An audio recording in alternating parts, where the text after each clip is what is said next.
A lot of people have asked me how to do the Thor Avengers effect where his hammer flies right into his hand. That's actually pretty easy to do. Let me show you how.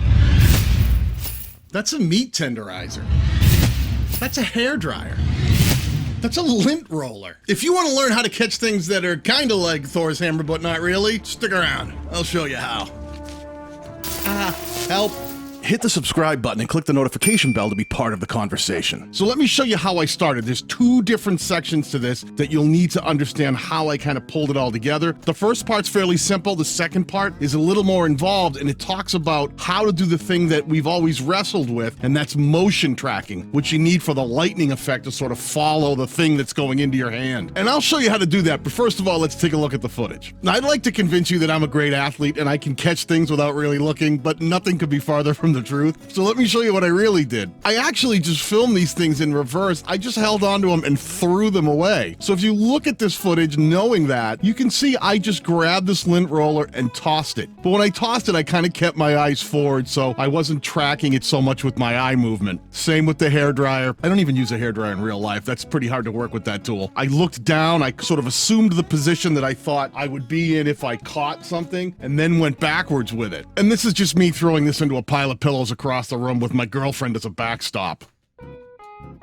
Now, I should mention that backstop doesn't always work because when I did this with the meat tenderizer, I managed to dent my floor. It's not a real video unless something gets broken. But you can see it's just me tossing it away from myself. Then in the speed and duration option, I just used the reverse speed feature, and that flipped the footage around and made it play backwards. Now, the next part is kind of tricky, and I really want you to pay attention here. A lot of people have asked me, can you do motion tracking, have something follow something within your footage? And Filmora currently doesn't have a motion tracking feature, but I've always said you can pull this off frame by frame if you're patient enough. And in this particular example, because I'm using lightning which flickers and doesn't have to be perfect, it's a great one to show you how to do that. So listen, this is what I did. I found these lightning strikes from productioncrate.com. They have a mixture of free stuff and paid stuff. I found the free stuff so I could show you stuff you could readily get right now, but these are just lightning strikes that you can download right now and use, and they're green screen effects. Now, what you want to do is grab one of those lightning strikes and drag it down into your timeline and put it right on top of a piece of your footage where you're catching whatever object it is that you're trying to catch. I'm going to do this one with the lint roller. As you can see, it's a green screen element. So if you double left click on that, and up in the upper left, you'll see in the videos tab, if you scroll down, you have an option for chroma key. Click on that box, put a check in it to activate the chroma key, but make sure you use the eyedropper and bring that plus mark over to your footage and lay the plus mark itself, not the circle, in a green area that you want to use as your sample green.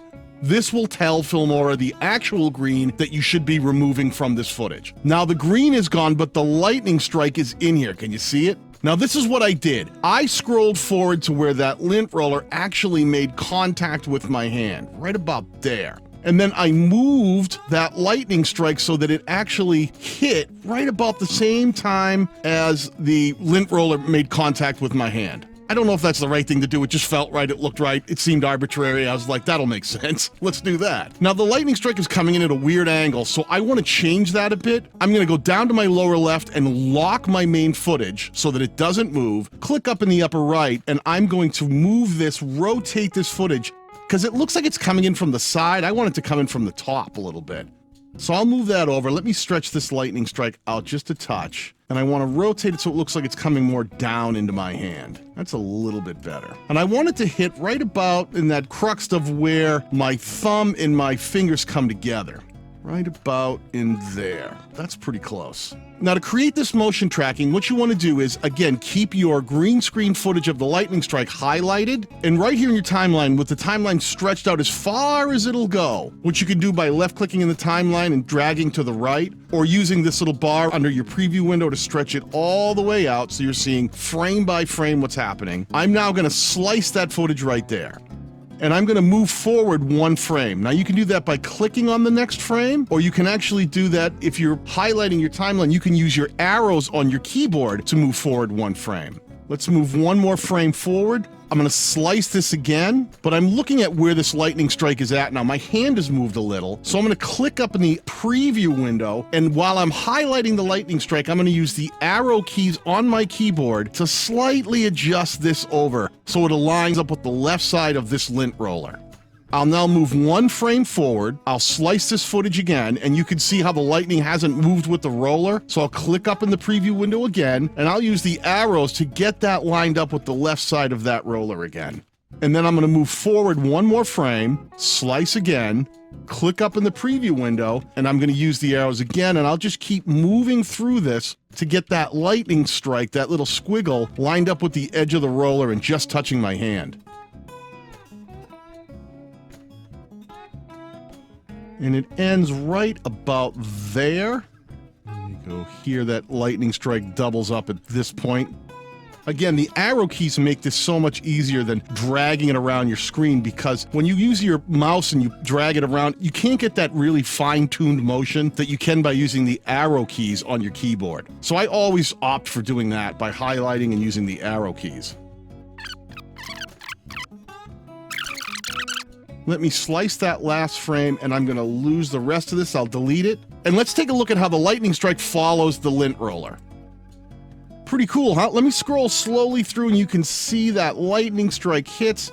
In each frame, I've got it moving with that lint roller. So it actually feels like we're doing some motion tracking. Now, I also use some other things like some sound effects and added some lens flares to really make the screen kind of flash when the lightning bolt hit, because just putting that lightning bolt onto your footage looks a little bit cheesy, but a real lightning bolt, if it hit, would sort of light up the room. So think about how you can add some other layers in there to really help sell this effect, because once you pull it all together, it should look something like this. If you want to learn more cool Filmora tips and tricks, make sure you check out this video right here. I'll see you guys in the next one. Peace.